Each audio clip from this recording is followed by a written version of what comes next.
بسم اللہ الرحمن الرحیم الحمد للہ الذی تجلی للقلوب بالعظمت واحتجب عن الابصار بالعزت واقتدر علی الاشیاء بالقدرت والصلاة والسلام على أشرف الأنبياء والمرسلين حبيب إلهنا وطبيب نفوسنا وشفيع ذنوبنا بالقاسم محمد اللهم صل على محمد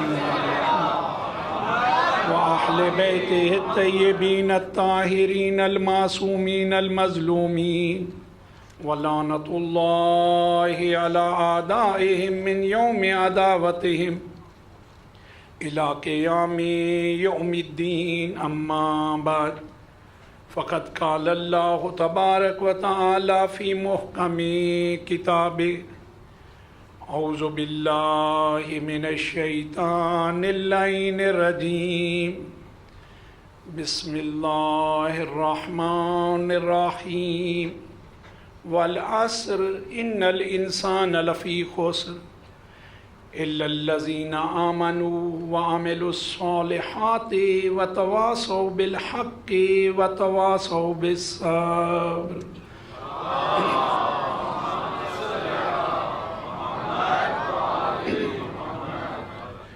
عزیزان گرامی، کل میں نے آپ کی خدمت میں عرض کیا ایک چیز جو نہایت ہمارے لیے ضروری ہے، بلکہ ہم سب کی یہ ذمہ داری ہے کہ اپنی صفوں کو متحد رکھیں، اختلاف کی فضا پیدا نہ ہونے دیں. یہ نہایت ہی ضروری ہے. آپ دیکھیں ائمہ اطہار نے ہمیں اس حوالے سے کیا کیا پیغامات پہنچائے ہیں. امام جعفر صادق علیہ السلام اللہم صلی علی محمد وعلی محمد، آپ ان کی سیرت کا مطالعہ کریں، ان کی زندگی کے حالات کو دیکھیں. حتیٰ آپ کی سیرت میں ایک نہایت ہی بارز نمونہ جو ملتا ہے وہ یہ ہے، کچھ اپنے اصحاب کو آپ نے مالی اعتبار سے مستحکم کیا ہوا تھا، ان کو خود ہی مال دیتے تھے اور کہتے تھے یہ مال اس لیے ہے کہ اگر کبھی دو مومنوں میں مالی اعتبار سے اختلاف دیکھو، ہماری طرف سے مال دے دینا، ان کے اختلاف کو ختم کر دینا. یعنی اس کے لیے خود اہل بیت اطہار نے عملی اقدام اٹھائے ہیں، ہمیں بتایا ہے کہ دیکھو تمہیں کرنا کیا ہے. اور ہمارا عقیدہ و ایمان ہے وہ رب العزت کے حکم کے علاوہ کسی کام کو انجام نہیں دیتے. یعنی خالق و مالک بھی آپ کی صفوں میں اتحاد دیکھنا چاہتا ہے. تفرقہ قطعاً پسندیدہ فعل نہیں ہے. آج میں دو روایات آپ کی خدمت میں عرض کرتا ہوں اس حوالے سے. امام محمد باقر علیہ السلام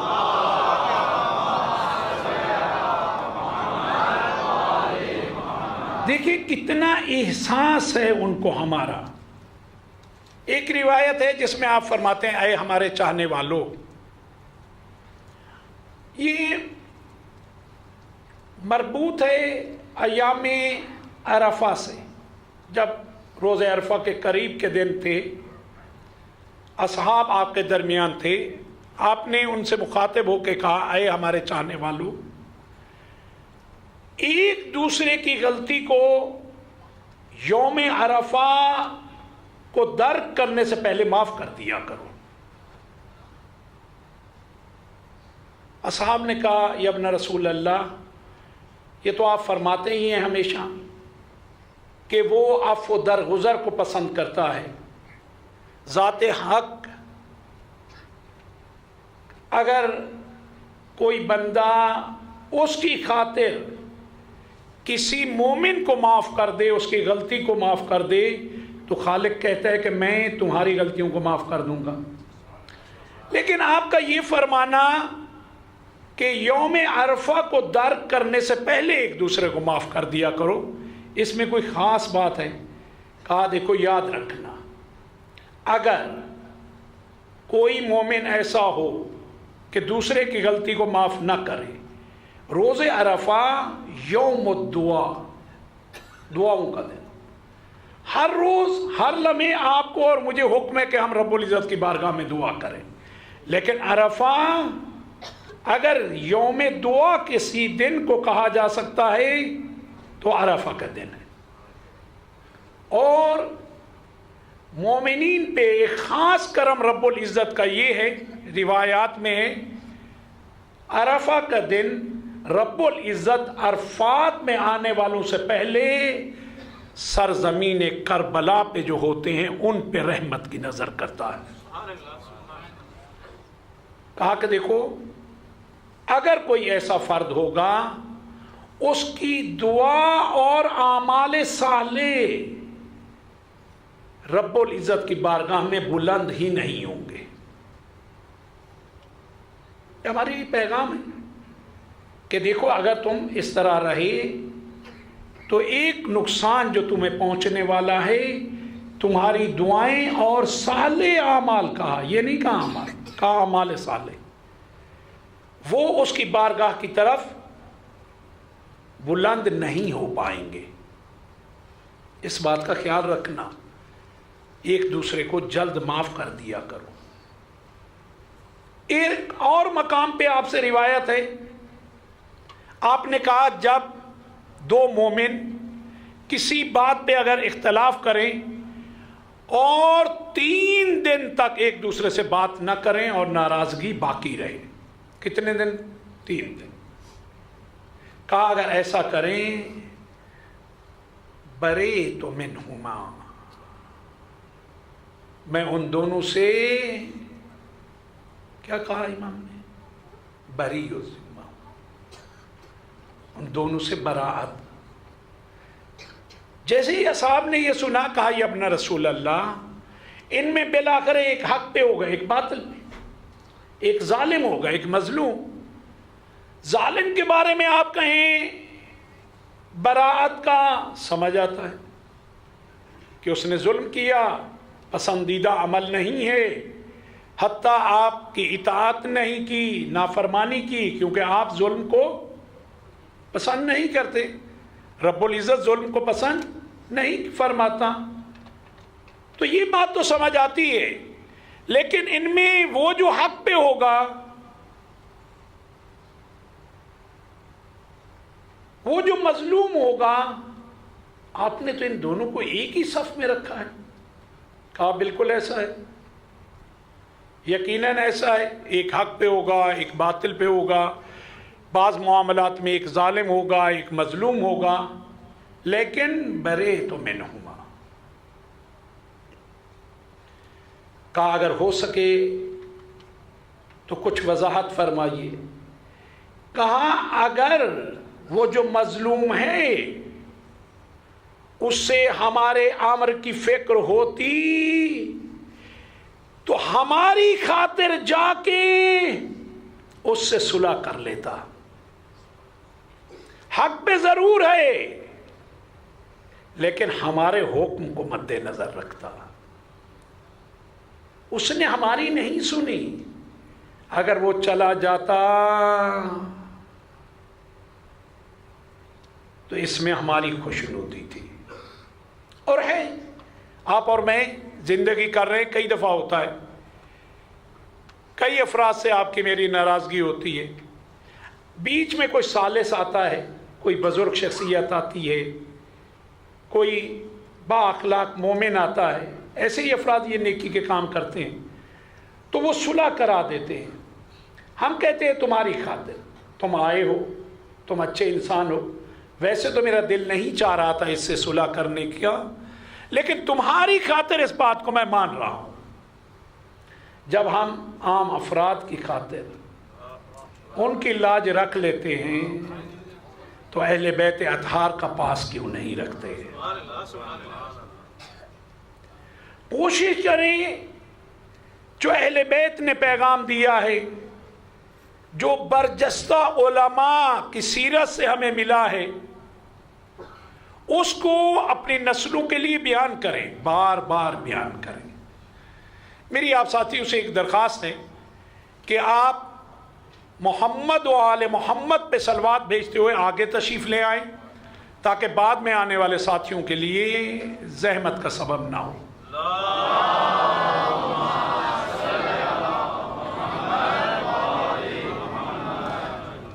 بارے دیگر صلوات۔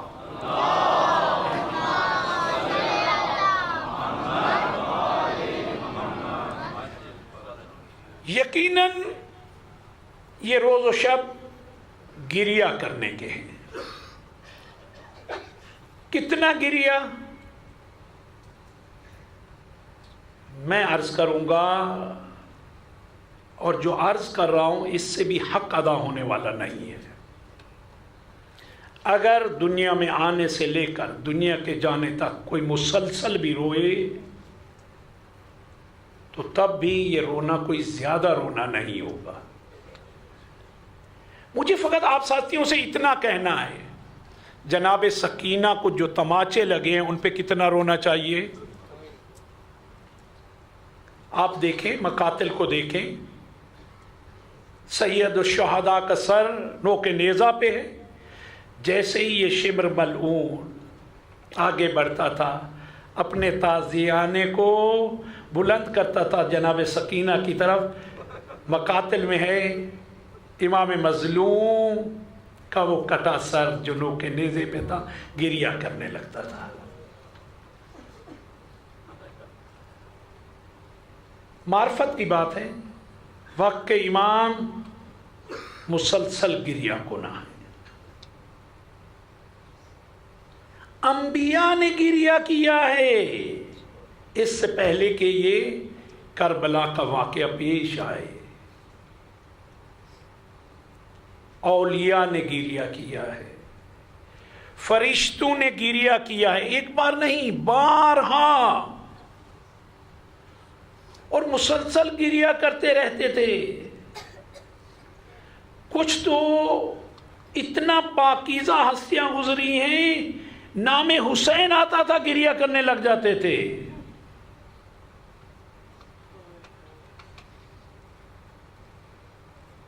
ان گریہ کرنے والوں میں ائمہ اطہار ہیں، کتنا گریہ کرتے ہیں؟ آپ روایات کو دیکھ لیں، کہا ایام عزا جیسے ہی شروع ہوتے تھے ان کے چہرے مغموم ہو جاتے تھے، غذا کم ہو جاتی تھی۔ پہلے بھی کوئی ائمہ کے بارے میں جو ہے ان کی سیرت میں غذا ان کی وہ نہیں تھی، پانی پینا چاہتے تھے پی نہیں پاتے تھے، سامنے آتا تھا پانی گریہ فرمانے لگتے تھے، ہمارے جد پیاسے چلے گئے۔ سید سجاد 40 سال، اگر رب العزت میرا ایمان ہے کہ انہیں 400 سال بھی کربلا کے بعد زندگی عطا فرماتا، 400 سال گریہ کرتے، کیونکہ اپنی آنکھوں سے دیکھا ہے۔ آپ بچپن سے سنتے آ رہے ہیں، مدینہ میں بازار میں کبھی اگر گزر ہوتا، قصاب آپ کو دیکھ کے اپنے ذبیحہ پہ کپڑا ڈال دیتے تھے۔ کسی نے کہا ایسا کیوں کرتے ہو؟ کہا فرزند رسول آ رہا ہے، وہ برداشت نہیں کر پاتے۔ اگر کبھی آتے ذبیحہ کو دیکھتے، پوچھتے کہ کیا تم نے پانی پلایا تھا اسے؟ ذبح کرنے سے پہلے پانی پلایا تھا؟ وہ قصاب جواب دیتا تھا کہ مولا آپ کے جد کا ماننے والا ہوں، آپ کے جد کا امتی ہوں، مسلمان ہوں، ایک دفعہ نہیں 3 مرتبہ اسے پانی دکھایا۔ یہ کہتے تھے، سید سجاد رخ کرتے تھے کہاں کا؟ کربلا کا. فرماتے تھے السلام علیکہ یا ابا عبداللہ. بابا مدینہ کے جانوروں کو بھی پانی پلا کے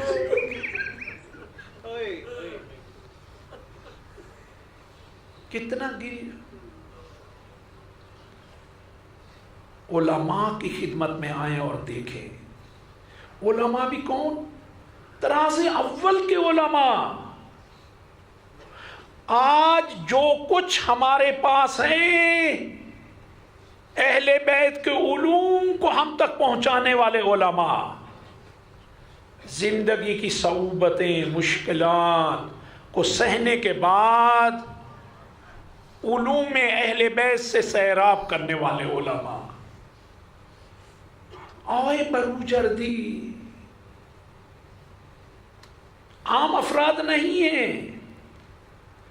جن دنوں روشنیوں کا اس طریقے سے اہتمام نہیں تھا،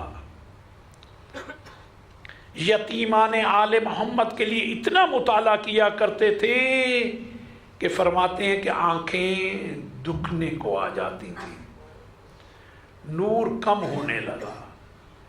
کہتے ہیں یہ کیفیت تھی تو میں نے دیکھا میں زیادہ مطالعہ نہیں کر پاتا. ایک مرتبہ عاشور کے دن دیکھا ماتمی دستے آ رہے ہیں، سر پہ خاک ہے، اور ننگے پاؤں جب چل رہے ہیں تو پاؤں بھی خاک سے اٹے ہوئے. دیکھنے والوں نے دیکھا ایک دم یہ بزرگوار، یہ سید آگے بڑھے. ایک عزادار جو تھک کے کنارے بیٹھا ہوا ہے، سینہ زنی کی ہے، پرسہ دیا ہے، تھوڑی دیر تھک گیا ہے، سستانے کے لیے بیٹھا ہے، اس کی آنکھ لگ گئی، اس کیفیت میں بیٹھا تھا کہ پاؤں اس طریقے سے سامنے تھے. آقا بروجردی نے اس کی یہ کیفیت دیکھی، فوراً آگے بڑھے، اس کے قدموں پہ جو خاک تھی وہ لی اور آنکھوں پہ لگا دی. کہا بار الہ اس کے صدقے مجھے شفا عنایت فرما. آپ دیکھیں آقا بروجردی فرماتے ہیں کہ میری بینائی جوانی میں بھی اتنا بہتر نہیں تھی جو اس دن کے بعد بینائی مجھے عطا ہوئی. اور جس سن میں بتا رہے تھے، کہا اس مدت کے بعد آج تک آنکھیں جتنا نورانی ہیں وہ میں تمہیں بیان نہیں کر سکتا. یہ ہستیاں آپ دیکھیں. آغا بہجت ہمیشہ کہا کرتے تھے جب ایام عزا آئیں تم فرش عزا کی طرف جانے لگو، اگر کوئی رستے میں ملے اور پوچھے کہاں جا رہے ہو، یہ نہ کہنا مجلس عزا میں جا رہا ہوں، کہنا کربلا جا رہا ہوں. اب میں کربلا کی فضا کو حس کرتا رہوں گا. یہ ایام جو ہیں ان میں کربلا کربلا سنتا رہوں گا. کربلا جا آئے بحر العلوم. یہ وہ ہستیاں ہیں، ائمہ کی سیرت پڑھیں، ان علماء کی سیرت پڑھیں، پھر آپ کو اندازہ ہو کہ کس مقام پہ یہ پہنچ چکے تھے. علم کے اس مرتبے پہ ہیں کہ عام انسانوں میں ان کے مقابل کوئی نہیں ہے، لیکن پھر بھی انسان ہے. مسائل میں کئی جگہ دیکھتے تھے کہ مسئلہ حل نہیں ہو رہا. آپ ان کی سیرت پڑھیں، یہ وہ ہستی ہیں، آپ عام انسانوں میں ان سے بڑھ کے تو کوئی ہے نہیں. اس مسئلے کو لے کے جائیں تو کہاں جائیں. نجف میں ہے، رات کی تاریکی میں جب دروازے بند کر دیے جاتے تھے، دیکھنے والوں نے دیکھا رات کی تاریکی میں نماز شب ادا کرتے ہوئے اب آئے ہیں، دیکھا دروازے جن پہ تالے لگے ہیں، جو قفل لگے ہیں، وہ کھلنا شروع ہو گئے۔ اپنے مسائل کو امیر المومنین کو جا کے بتاتے اور جواب لیا کرتے تھے۔ ان کا مقام کیا ہوگا کہ جائیں، دروازے کھل جائیں، مولا کی بارگاہ میں پہنچیں، عرض ادب کریں، مولا کو مسئلہ بیان کریں، اور مولا مسائل کا جواب دیں۔ ایک بار نہیں، کئی بار، حتیٰ ایک بار مولا نے کہا بحر العلوم سے کہ اپنے وقت کے امام کے پاس کیوں نہیں جاتے مسائل لے کے؟ کہا مولا اگر ان کی بھی خبر دیں، آپ کا معلوم ہے آپ کے خدمت میں آ جاتے ہیں، ان کی خبر دیں تو ان کی خدمت میں بھی چلے جائیں گے۔ یہ وہ ہیں جو کئی مرتبہ امام وقت کی زیارت کر چکے ہیں، مشرف ہو چکے ہیں، اپنے مسائل کو بیان کر چکے ہیں۔ یہ بحر العلوم جن کا یہ مقام و مرتبہ ہے، جو اس مقام پہ ہیں جس مقام کو حاصل کرنا آسان نہیں ہے، لیکن ہم سب کو کوشش یہی کرنی چاہیے، اسی مقام کی ہم سب کو کوشش کرنی چاہیے۔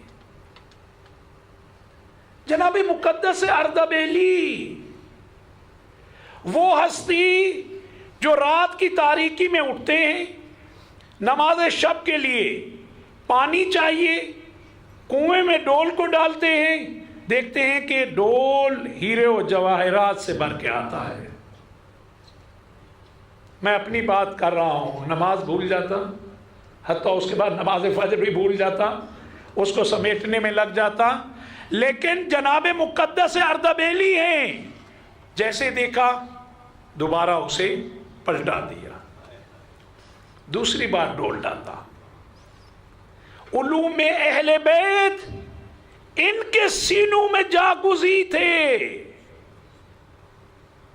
دوسری بار پھر یہی ہوا، تیسری بار اور زیادہ آئے، اب رونے لگے اور کہنے لگے بار الہ، مجھ حقیر کو تیری بارگاہ میں حاضر ہونے کے لیے وضو کے لیے پانی چاہیے۔ عملی طور پہ بتایا یہ ہیرے جواہرات اس وضو سے جو پاکیزگی حاصل ہونے کے بعد تیری بارگاہ میں آنے والا ہوں،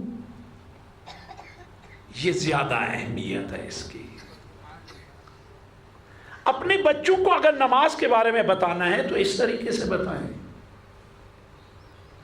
علماء کے یہ واقعات، اہل بیت اطہار کے واقعات، ایک ہی شب میں ہزار ہزار رکعت نماز ادا کرنے کے واقعات، یہ انہیں بتائیں کہ انہیں واقعاً کتنا، یعنی مولا حسین کا یہی جملہ جو کل میں نے عرض کیا، انی احب الصلاۃ، میں نماز سے محبت کرتا ہوں، قرۃ عینی، نور عینی، میری آنکھوں کی ٹھنڈک ہے نماز، میری آنکھوں کا نور ہے نماز۔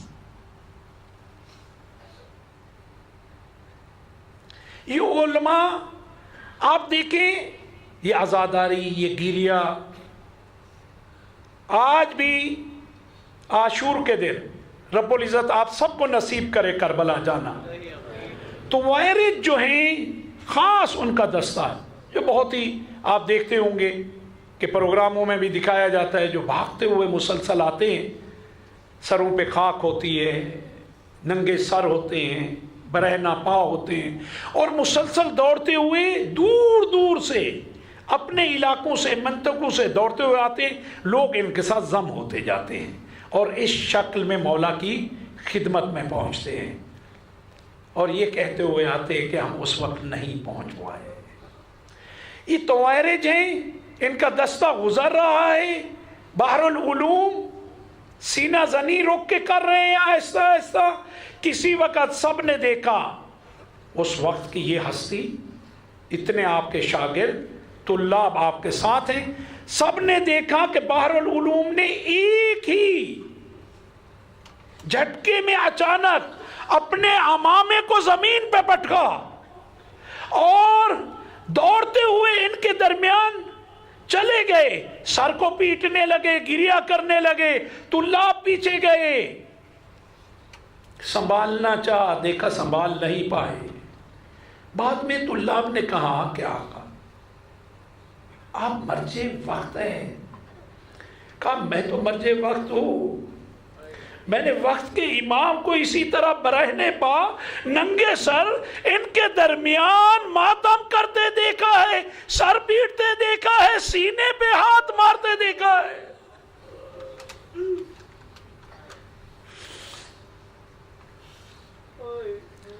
یہ نعمت عظمیٰ جو ہے اس کی قدر کیجئے۔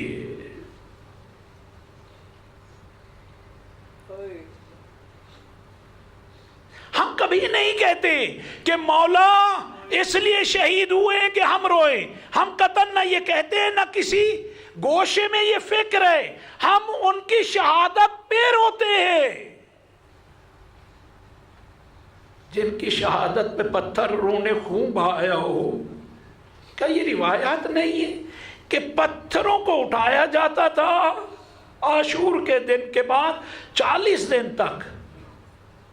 حتیٰ غیروں نے لکھا ہے کہ پتھر کو ہٹایا جاتا تھا، اس کے نیچے خون ہوتا تھا، درخت کے پتوں سے، تنوں سے خون ٹپکتا تھا۔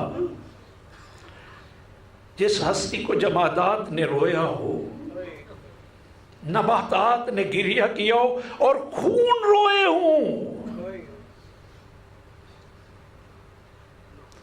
میں تو کہوں گا کہ واقعاً جائے سجدہ کرنے کی ہے، جائیں سجدہ کریں، بار الہ تیرا کرم اور احسان کہ اس مظلوم کے ساتھ ہمیں متمسک کر دیا۔ قدر کیجئے، اس کو سمجھیے۔ اہل بیت اطہار علماء کی سیرت کو دیکھیے۔ میں نے کہا نماز کے لیے، دوسری چیزوں کے لیے واقعاً ہماری ذمہ داری ہمیں بیان کرنا ہے۔ کیوں بیان کرنا ہے؟ فرمان اہل بیت ہے، ان کا امر ہے، ان کی بات ہے، اس کے بغیر ہمارا چارہ نہیں ہے۔ جسے وہ پسند کرتے ہیں وہ ہمیں پسند کرنا ہے۔ آپ غور کریں کس طریقے سے تبلیغ کیا کرتے تھے۔ سرور کائنات مسجد میں مولا کائنات سے یہ روایت ہے، کہتے ہیں ہم نماز کے انتظار میں رسول اللہ کے ساتھ بیٹھے ہوئے تھے۔ کس کے انتظار میں؟ خود یہ جملہ سمجھنے کی کوشش کریں۔ مستحب ہے کہ مسجد میں نماز کے وقت ہونے سے تھوڑا پہلے آؤ، تاکہ معلوم ہو کہ رب العزت کی بارگاہ میں آئے ہو، یہ عمل تمہیں پسند ہے۔ جب بچے دیکھیں گے وہ بھی اسی طرح عمل کریں گے، وہ بھی دیکھیں گے کہ نہایت اچھی چیز ہے۔ یہ آپ کی اور میری ذمہ داری ہے۔ مولا کہتے ہیں کہ ہم انتظار میں بیٹھے تھے، اتنے میں اصحاب میں سے ایک اپنی جگہ سے اٹھا۔ مولا جانتے ہیں، روایت میں نام نہیں لیا، ہم دوسروں کے برائیوں کو کس طریقے سے وہ کرتے ہیں، سر عام بولتے پھرتے۔ کہا اپنی جگہ سے وہ کھڑے ہو کے کہنے لگا یا رسول اللہ مجھ سے گناہ سرزد ہوا ہے، مجھے بتائیے کہ میں کیا عمل کروں کہ پروردگار عالم میرے اس گناہ کو معاف کر دے، مجھے بخش دے۔ مولا کائنات فرماتے جیسے ہی یہ کہا اس شخص نے، رسول اللہ نے اپنا چہرہ اس کی طرف سے پھیر لیا، جواب فقط نہیں دیا بلکہ اپنا چہرہ بھی پھیر لیا۔ تھوڑی دیر کے بعد نماز کا وقت ہوا، ہم نے رسول اللہ کی اقتداء میں نماز کو ادا کیا۔ جب نماز تمام ہو گئی یہ دوبارہ اپنی جگہ سے اٹھا، کہا یا رسول اللہ آپ نے فرمایا نہیں، مجھ سے میں نے عرض کیا گناہ سرزد ہوا ہے، آپ فرمائیں کہ میں کیا عمل کروں کہ میرا گناہ معاف ہو جائے، رب العزت مجھے معاف کر دے۔ کہا کیا تم نے ابھی نماز ادا نہیں کی؟ اس نے کہا یا رسول اللہ ابھی آپ کی اقتداء میں نماز ادا کی ہے۔ کہا یہی تمہاری گناہوں کا کفارہ ہے، پروردگار عالم اسی نماز کے صدقے تمہارے گناہوں کو معاف کر دے گا۔ کیا تم نے اس نماز کے لیے آمادہ ہوتے وقت وضو نہیں کیا؟ کہا کیوں نہیں، صحیح وضو کیا۔ کہا جب تم وضو کر رہے تھے رب العزت نے تمہیں معاف کر دیا تھا۔ یہ نماز پناہ گاہ ہے، اس کا احترام ہم سب پہ لازم ہے۔ اول وقت کوشش کی جائے کہ اس نماز کو ادا کیا جائے، ایسا نہ ہو کہ پڑھ لوں گا، سستی کا مظاہرہ نہیں ہونا چاہیے۔ جہاں تک وہ ہم سب انسان ہیں، خطا کار ہیں، کئی دفعہ ہم سے خطا ہوتی ہے، لیکن کوشش یہ ہونی چاہیے کہ تمام کاموں پہ اس نماز کو فوقیت دینی چاہیے۔ اللہم صلی علی محمد وآل محمد۔ عزیزان گرامی، آپ سے گزارش ہے کہ ابھی آگے جگہ ہے، تشریف لے آئے تاکہ بعد میں جو مومنین ہیں ان کے لیے جگہ کا مناسب انتظام ہو سکے۔ تھوڑا تھوڑا آگے ہو جائیں۔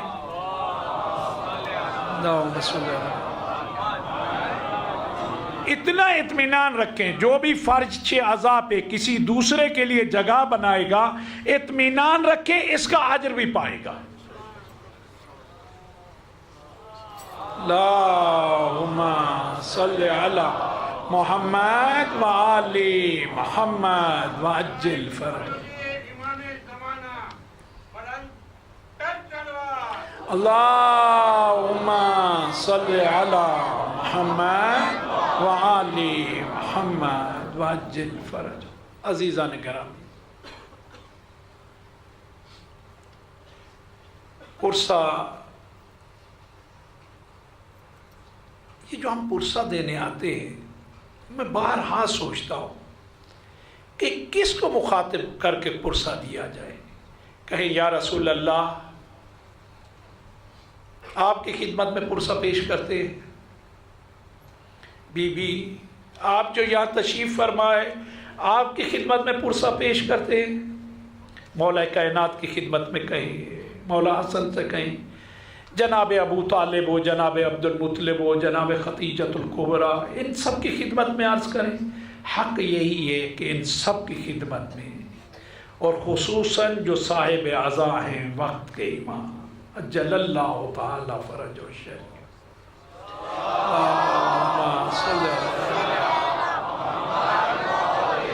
ان کی خدمت میں پرسہ پیش کریں۔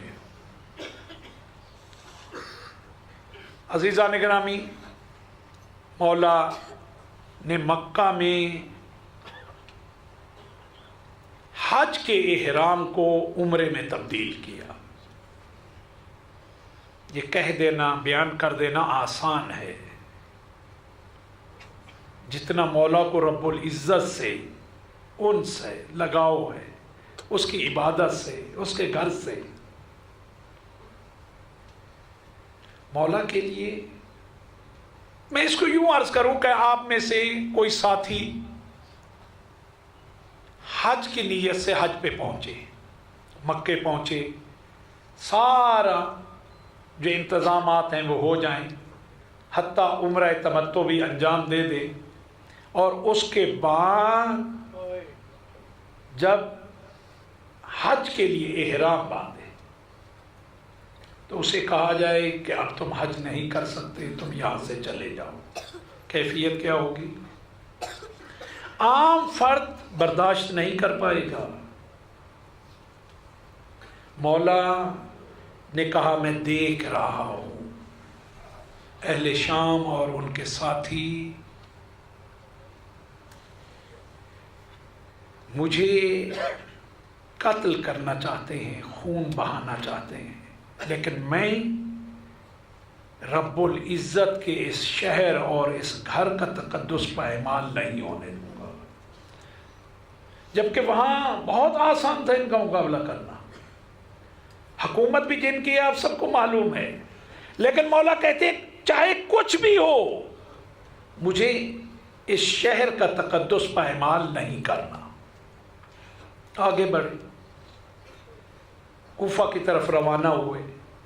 چند دنوں کے بعد وہ حج سے جو واپس آنے والے قافلے تھے وہ بھی ساتھ ساتھ ملنے لگے۔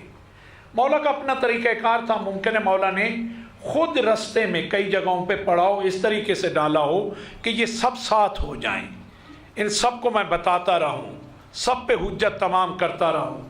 مولا نے یہی کیا، جو بھی آ کے پڑاؤ ڈالتے مولا اپنے غلام کو بھیجتے، انہیں بلاتے، ان کو پیغام دیتے، بتاتے کہ میں کس سفر پہ جا رہا ہوں۔ زہیر ابن کین بھی ان میں سے ہے جو حج کر کے پلٹ رہا ہے اپنے اہل و عیال کے ساتھ۔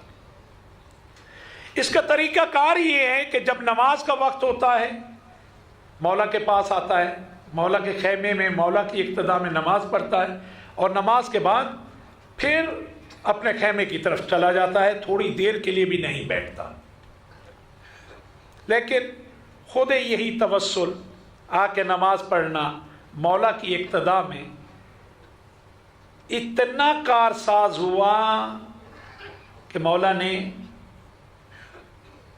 اپنے غلام کو بھیجا۔ علماء یہاں دو روایتیں بیان کرتے ہیں، ایک علماء پڑھتے ہیں کہ اپنے غلام کو بھیجا، غلام گیا، غلام نے کہا زہیر مولا تمہیں یاد کر رہے ہیں۔ زہیر نے کہا تم جاؤ میں آتا ہوں۔ علماء بیان کرتے ہیں کہ زہیر کی بیوی نے پوچھا کیا بات ہے، کون آیا تھا؟ کہا حسین ابن علی علیہ السلام کا قاصد آیا تھا، غلام آیا تھا بلانے۔ کہا جاتے کیوں نہیں؟ کہا مجھے معلوم ہے، میں باخبر ہوں کہ وہ کس سفر پہ جا رہے ہیں، میں جانا نہیں چاہتا اس سفر پہ۔ تو کہتے ہیں بیوی نے کہا فرزند رسول کی دعوت کو ٹھکرا رہے ہو۔ باتیں ہوئی میاں بیوی، اور علماء ایک روایت یہ بیان کرتے ہیں غلام کو کہنے کے بعد یہ نہیں آیا۔ مولا نے کہا اکبر ادھر آؤ، ہم شکل پیغمبر کو بلایا، کہا اکبر جاؤ میرے چچا زہیر ابن کین کو کہو بابا بلا رہے ہیں۔ کہتے ہیں کہ جب جناب علی اکبر گئے، خیمے کے باہر جا کے آواز دی، خیمے کا تھوڑا سا جو پردہ پڑا تھا اس کو ہٹا کے زہیر نے جیسے دیکھا، زہیر کہتا ہے میں نے دیکھا رسول اللہ تشریف فرما ہے۔ کہتا ہے میں بیٹھ نہیں سکا، بلند ہوا اپنی جگہ سے، آ کے دیکھا کو علی اکبر ہے۔ میں نے کہا آپ نے کیوں زحمت کی؟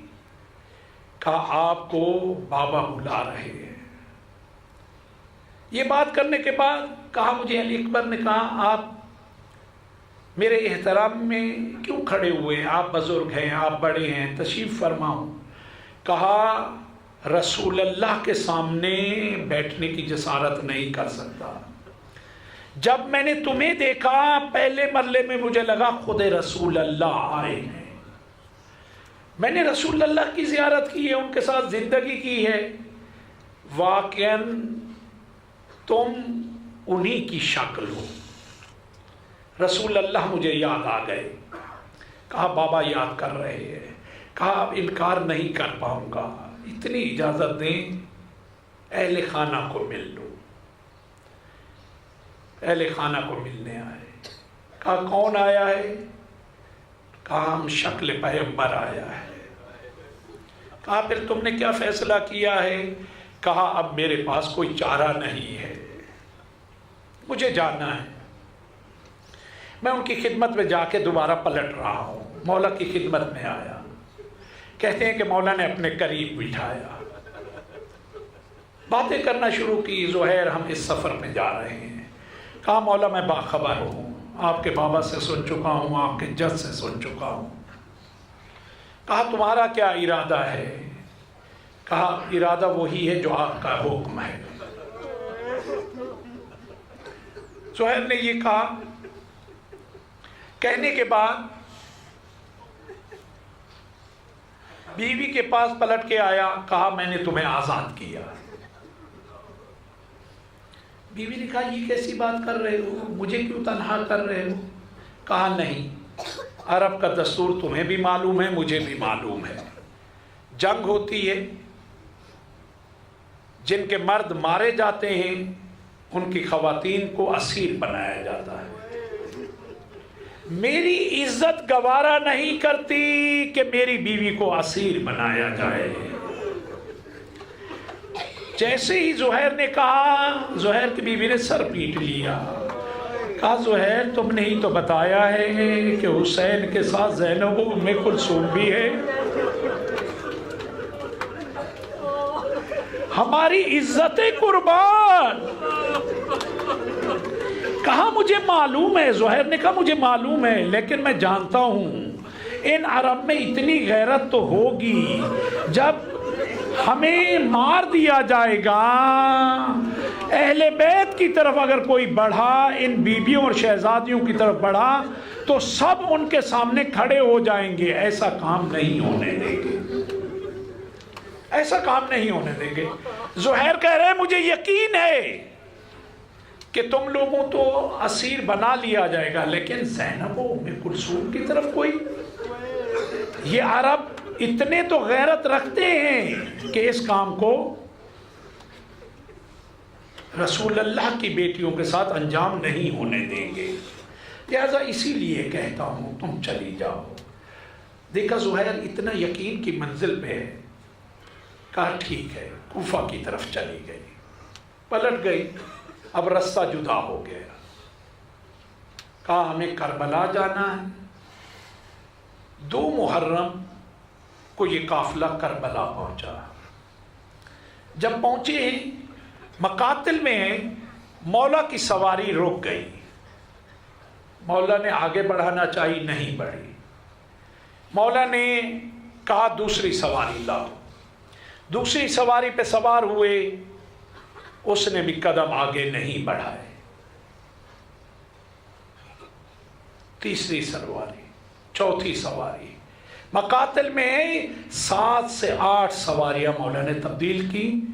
جب دیکھا کوئی سواری حرکت نہیں کرتی، کہا مجھے بتاؤ گے اس سرزمین کا نام کیا ہے؟ کسی نے بڑھ کے کہا مولا نینوا۔ کہا اس کا نام نینوا تو ہے، اس کے علاوہ بھی کوئی نام ہے؟ کسی نے کہا غازریہ۔ کہا اس کے علاوہ کوئی نام ہے؟ ایک نے کہا شط الفرات بھی اسے کہتے ہیں۔ مولا نے کہا اس کے علاوہ اس کا کیا نام ہے؟ کہا کرب و بلا۔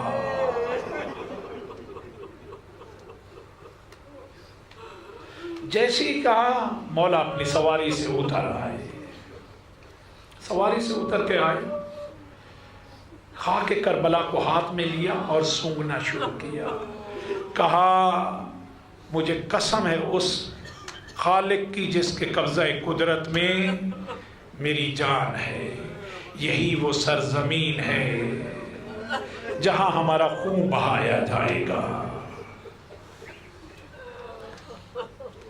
جہاں مجھے اپنے انصار، اپنے دوستوں کے لاشیں اٹھانے پڑیں گے۔ یہ وہی مقام ہے جس پہ میرے علی اکبر کو تڑپنا ہے، یہ وہی سرزمین ہے جس پہ مجھے قاسم کے ٹکڑے چننے۔ یہ مولا کہتے جاتے اور گریہ کرتے جا رہے ہیں۔ جناب عباس سے کہا کہ خیمے لگا دو، خیمے لگا دیے تھے۔ جب خیمے لگ گئے، بی بی بہت اداس ہے، کہا فضہ میرے بھائی کو بلاؤ۔ مولا آئے، زینب کیا بات ہے؟ کہا بھائی اگر ہو سکتا ہے تو یہاں سے کسی اور طرف روانہ ہو جائیں. کہا کیوں, کیا بات ہے؟ کہا جب سے آئے ہیں میرا دل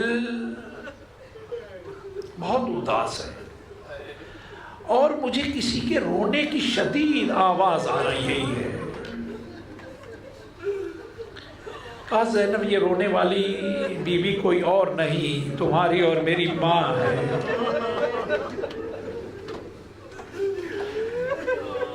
کہا میرا دل بیٹھا جا رہا ہے. مولا نے تھوڑی دیر ہوئی اپنے خیمے میں تمام اہل بیت اطہار مرد و زن کو جمع کیا. 40 مرد ہے جن میں سے 10 بچے ہیں, 30 وہ ہے جن میں سے 29 کربلا میں شہید ہو گئے. یہ آپ کے گھرانے کے یہ افراد ہیں. یہ ابو طالب کی اولاد ہے. 60 کے قریب بیویاں ہیں. اب مولا نے ان سے بات کرنا شروع کی. کہا یہ وہی سرزمین ہے جس کا ہمیں وعدہ دیا گیا ہے.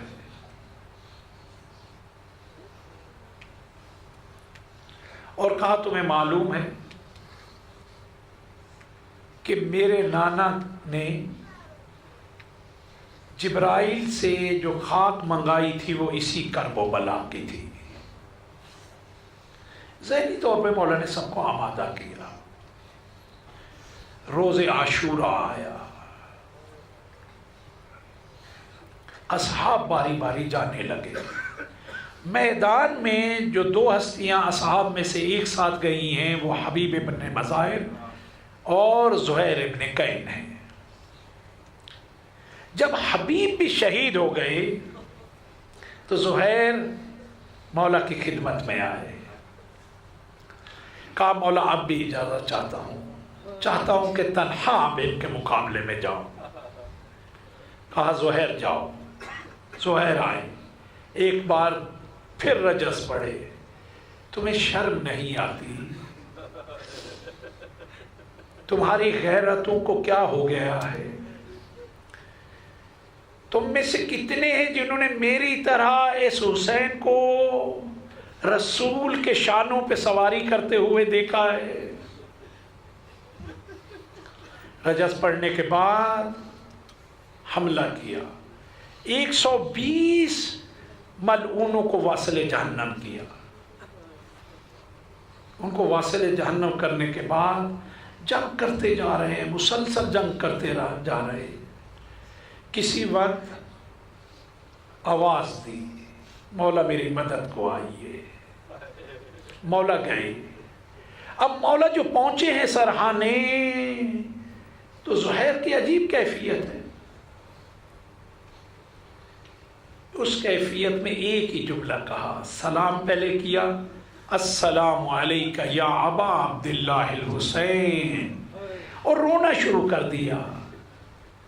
کہا زہیر کیوں گریہ کرتے ہو؟ کہا آپ کی مظلومیت پہ گریہ کر رہا ہوں. کہا مولا اتنا بتا دیجئے آپ مجھ سے راضی ہو گئے؟ کہا زہیر میں تجھ سے راضی ہوں, میری ماں راضی ہے, میرے بابا راضی ہے, میرے جد رسول اللہ راضی ہے. لاشے کو اٹھایا, گنج شہداء میں رکھ دیا.